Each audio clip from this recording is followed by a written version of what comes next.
Il s'agit d'une fratrie, donc ce sont trois sœurs, et en fait elles sont quatre, et il y a 4 petites filles qui ont été accueillies dans un foyer qui se trouve près d'Orly. Et cette famille a été accueillie parce que fragilisée et qu'une décision avait été prise de placer les enfants dans cet endroit pour pendant quelque temps les accompagner dans leur éducation scolaire et personnelle. Donc en fait, moi j'ai cherché à réunir cette fratrie pour la prendre en photo, ainsi que plusieurs autres.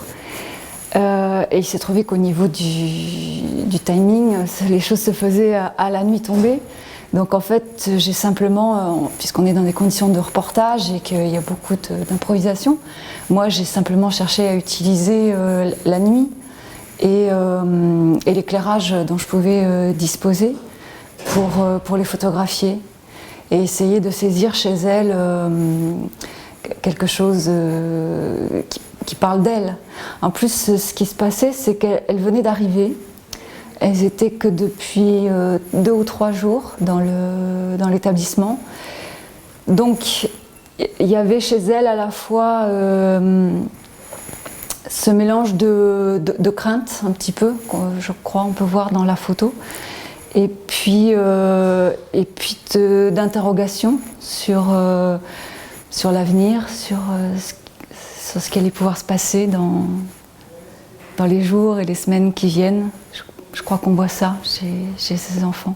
J'avais mis au point des petits jeux pour créer entre les enfants un rapport plus naturel, plus décontracté face à l'objectif.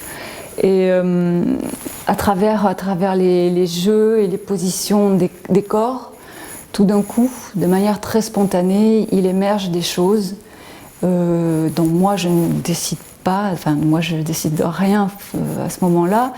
Ça surgit tout d'un coup chez les enfants. Et après, c'est moi qui décide de déclencher ou pas à ce moment-là. Mais je veux dire, c'est aussi la spontanéité de ce qui se passe qui est intéressante à saisir.